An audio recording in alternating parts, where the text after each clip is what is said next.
और मुख्य रूप पर विषय की बात हुई, क्या क्या विषय हैं आजकल, क्या प्रदेश की हालत है, सबका अपना अपना रखा। और जो नो कॉन्फिडेंस ला रहे हैं उसका भी है।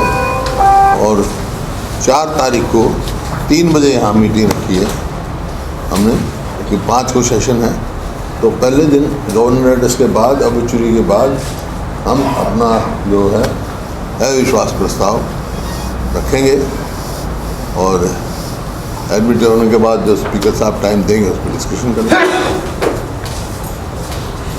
बाकी कॉल अटेंशन मोशन हैं, जैसे कल उन्होंने चर्चा की थी, लिकर पे है, लिकर स्कैम है उसकी है, रजिस्ट्री वाले पर है, ये जो रिजर्वेशन डोमिसाइल रिजर्वेशन पे इफेक्ट करेगी जो SC/BC को, जो डोमिसाइल 15 साल से 5 साल कर दिया है, 5 साल कर दिया है वो है।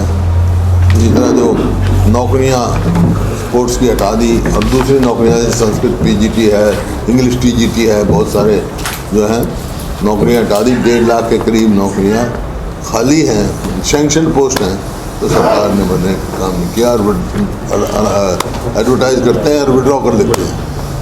टेस्ट लेते हैं, पेपर लीक हो जाता है, टेस्ट होते हैं, पेपर लीक हो जाते हैं, कॉन्ट्रैक्ट और आउटसोर्स कर देता है। और स्पोर्ट्स पॉलिसी पे जो इन्होंने किया, मुख्य तौर पे ये जो कानून व्यवस्था है और जो फार्मर्स का किसानों की जो परिस्थिति है, किसानों के लिए जो प्रस्ताव वो रेजोल्यूशन लेके आएंगे।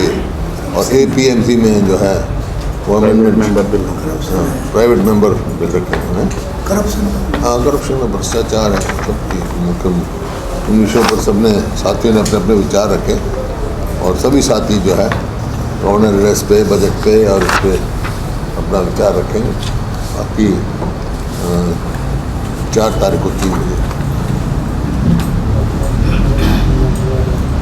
आपकी पार्टी की तरफ से अभी कितने सवाल जो हैं कॉलोनी पेंशन में, या कितने वहाँ पे विधानसभा सचिवालय जाते हैं आपके मेंबर्स? तो इंडिविजुअल जाते हैं, इंडिविजुअल जाते हैं,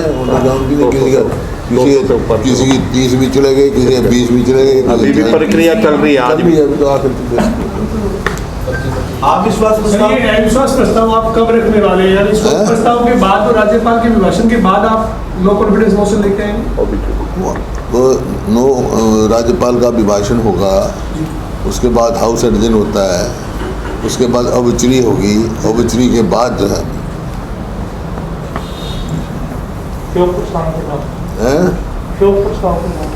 अब उठा साहब राज्यपाल से दोबारा तो टाइम नहीं मांगेंगे अब मिलने का? नहीं, तो सेशन आ गया, आप क्या मांगे? अब उससे पहले तो कोई स्पीकर साहब के कई बार बयान आए हैं, उन्होंने कहा है कि वे पिछली बार जब चर्चा कर रहे थे तो चर्चा से कांग्रेस भाग गई थी। हम तो चर्चा के लिए तैयार हैं और कांग्रेस ही चर्चा नहीं करना चाह रही थी कृषि का। हम कभी नहीं भागे किसी चर्चा से। हमने ये कहा था किसानों के ये जो हैं ये वापस लो और यहाँ करो, प्रस्ताव रख रहे थे हम, उन्होंने हमारे अलाउ नहीं किया था, डिसअलाउ कर गए। जब हमारी मांग को डिसअलाउ कर रहे तो हमने क्या करना हो, उसके विरोध में हमने वॉकआउट किया था। हम प्रस्ताव ला रहे थे और वो उन्होंने डिसअलाउ कर दिया। चर्चा की कोई विषय ही नहीं था। जब हम ये कहते कानून ही वापस लो तो उस पर चर्चा ही क्या होती, कोई अमेंडमेंट थोड़ा हम सुझाव दे रहे थे चर्चा करें। साहब ये महंगाई जो बढ़ी है इसके ऊपर कोई सांकेतिक विरोध करने का कांग्रेस ने फैसला किया और किसी तरीके से कोई सरकार को घेरने के लिए महंगाई के मुद्दे पर आज भी पेट्रोल डीजल के दाम बढ़े हैं? करेंगे और कर भी रहे हैं, सब जिलों में हो, सब जिलों में चल रहे हैं, डिस्ट्रिक्ट हेडक्वार्टर पे भी हुए हैं और जगह हुए हैं। और जिस तरह तेल की कीमत बढ़ रही है, मैंने कल भी कहा कि भाई कम से कम सरकार तो अपने जो वैट है जो हमारे समय में 9.24 था, आज बढ़ के 17-18% हो गया। वो कम से कम वो तो विड्रॉ करें, कुछ तो राहत दें।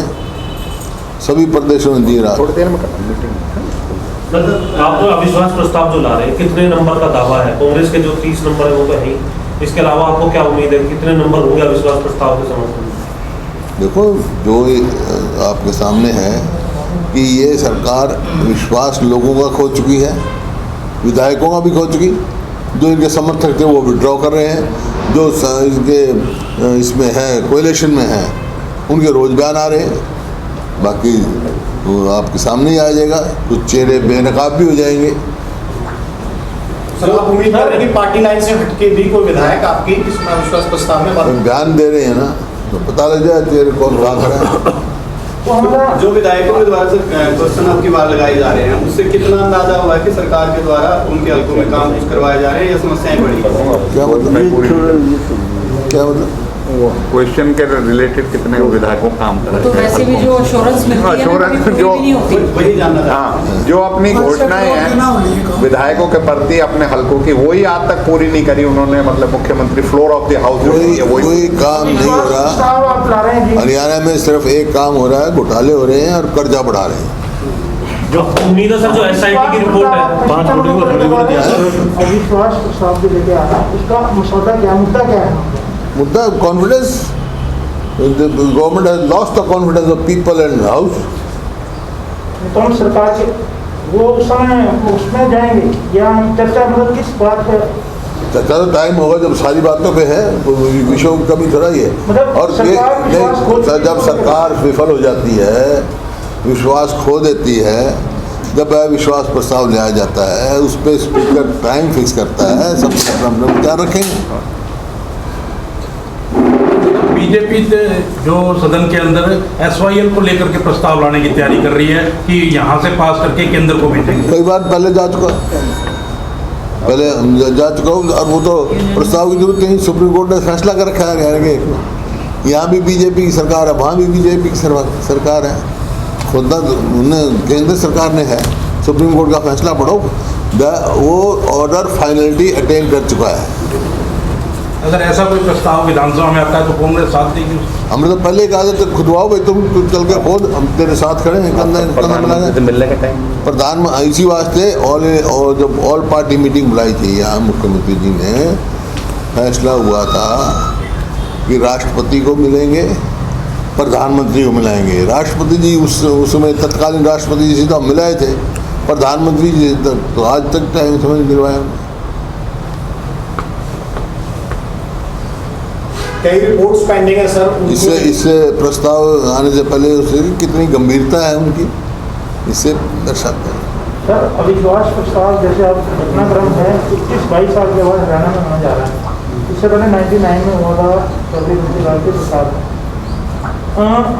सत्ता पक्ष और विपक्ष, क्योंकि आप तो लाने जा रहे हैं, सरकार की आपने गंभीरता की बात की, कितना सारे मामले को लेकर गंभीरता होगी? 99 में हुआ था सर, जब इस्तीफा दिया था। 99 में था। ये 2 दशक के बाद ऐसा घटनाक्रम होने जा रहा है, तो कितने और उसके बीजेपी ने डिजर्ट उसके किया बाद आपने भी करा था, कांग्रेस ने भी किया था 2004। तो अब सारे मामले को लेकर, क्योंकि कृषि कानून भी चल रहे हैं और दूसरे विधायकों में जैसे आपने कहा कोalition के हैं, आजाद विधायक हैं, कितनी गंभीरता है इस अविश्वास प्रस्ताव को लेकर? नहीं, हम तो पूरी गंभीरता है, आप देख रहे हैं कहीं सरकार कुछ काम ही नहीं कर पा रही है। सर, जो SIT की रिपोर्ट है और जो रजिस्ट्री में नियमितता की रिपोर्ट है, आपको लगता है कि बजट सत्र से पहले सरकार सामने रख देगी? तो अब तक आ जानी चाहिए, मतलब डिमांड की कल भी इनको पब्लिक की किया जाए, पता लग जाएगा। पब्लिक ने की ना, आज तक किसी भी SIT की रिपोर्ट या कोई कमीशन की रिपोर्ट उन्होंने पब्लिक नहीं की है, क्योंकि कहीं ना कहीं उंगली सरकार पे उठती है, इस वास्ते पब्लिक करने नहीं चाहती। मुख्यमंत्री तो कहते हैं हम खुद जांच कराते हैं, कार्रवाई करते हैं, हम पारदर्शिता के लिए ये करते हैं। तो करें ना, जो रिपोर्ट तो दें, SIT की रिपोर्ट जो इन्हीं के बनाई SIT, उसकी क्यों नहीं रिपोर्ट रखते? क्यों ना प्रकाश सिंह कमेटी कभी कमीशन में आया था, उसकी पूरी वो रखते टेबल करी, ले क्यों नहीं करते आप? उनका साहब पिछला जो बजट था वो 1,42,000 करोड़ का था और 2 लाख करोड़ करीब का घाटा था। इस बार की बजट से आप 10 साल घाटा और बढ़ गया, क्या उम्मीद करते हैं? घाटा और बढ़ा रहे हैं, कोई विकास नहीं हुआ। तो आपको क्या उम्मीद है कि बजट से? क्या मतलब आपको बजट से चाहते हैं? अच्छा बजट दें, किसान की मदद करें, गरीब आदमी की मदद करें, विकास की मदद करें, अच्छा बजट लेके आए, जिसकी हम सराहना करेंगे, अच्छा बजट लेके आएंगे। सर, विभागों की जो कोऑर्डिनेशन है उसमें जैसे शराब घोटाले की आप बात कर ले तो उप मुख्यमंत्री दुष्यंत चौटाला कहते हैं कि उनकी जानकारी में नहीं है। आज एक नई चीज शुरू हुई है कि गृह मंत्री अनिल विज साहब ने डीजीपी के लिए 7 नामों का पैनल भेजा है। डीजीपी के लिए जो नए डीजीपी के होना है, कार्यकाल पूरा हो गया, 7 नामों का पैनल भेजने के लिए चिट्ठी लिखकर कहा है। तो कोऑर्डिनेशन विभागों की जो कमी नजर आती है, क्योंकि उप मुख्यमंत्री साफ तौर पर कह चुके हैं कि आबकारी विभाग को इस बारे में कोई जानकारी नहीं है जो भी शराब की जाँच हो रही थी। जाँच होनी, जाँच जब SIT बना रखी है तो जो उस पर अमल करें। SIT क्यों बनाई थी? SIT तो मुख्यमंत्री जी के अप्रूवल से भी होगी। मुख्यमंत्री की फेलियर है। विभागों की कोऑर्डिनेशन का एक सवाल है कहीं भाई, अगर जो इनकी कोऑर्डिनेशन होती तो हरियाणा विकास ही नहीं करता है, आगे जाता है। आज बेरोजगारी में नंबर 1 पहुंच गया, कानून व्यवस्था में धज्जियाँ उड़ी हुई हैं, कोई विकास हो नहीं रहा। किसान, मजदूर, गरीब आदमी, व्यापारी सब जो है इस सरकार से विमुख हो चुके हैं। यही कारण है। आपने कल एक वीडियो वायरल देखा था जी धनखड़ जी की मीटिंग में जो हुआ, मैं वीडियो किसानों को समझाने वो किसानों को पता चकाने की जरूरत है, समझेंगे। वो ऐसा कुछ वीडियो वायरल हो रहा था कि जिसमें कोई कार्यकर्ता कह रहा था कि किसान वैसे नहीं समझेंगे, बहकाने की जरूरत है। सर, आप इस बीजेपी के स्टैंड जैसे देखते हैं कि किसानों को अब जाकर समझाना चाहिए पंचायत करके, बीजेपी के नेताओं ने ये तय किया है, इसको कैसे देखते हैं? क्या वाकई में किसानों को समझाने को जाट नेताओं की जिम्मेदारी लगाई? भाई ये कह चुके हैं, ये कानून जो है ये किसानों के हित में नहीं है। कल भी मैंने कहा था, अब समय आ गया, बहुत लंबा आंदोलन चल गया। केंद्र सरकार को 2 कदम आगे चल के अब बात करनी चाहिए किसानों से। और कल प्रधानमंत्री का बयान भी मैंने पढ़ा है, कृषि मंत्री का भी पढ़ा है, उस तरफ सोच चल रही है। तो अब समय आ गया, बात करके इसका समाधान निकालें और किसानों की बात माने। आज ये अन्नदाता इतने दिन से बैठा है सड़कों पर, अपना काम छोड़े बैठा है, और जो फैसला करें उनकी बात माने ताकि वो अपने काम पे लौटें, अपने घरों में लौटें। अब मेरा किसान भाइयों से भी एक निवेदन है, कल मैं देख रहा था, खबर आई थी, अपनी खेती को उलट रहे हैं, ऐसा काम ना करें। ये देश के हित में नहीं है, किसान के हित में भी नहीं। कोई खास प्लान तो नहीं कर बजट सत्र में जाने की? कोई ट्रैक्टर यात्रा ट्रैक्टर पे जा रहे सवाल होती है, किसी बात पे जा रहे हैं? उस दिन देखना आप क्या होगा। 4 तारीख को बताओ। 5 को दिखाएंगे सरप्राइज। 5 को बताएंगे। मीटिंग तो आपकी 4 की है ना सर? मीटिंग तो क्या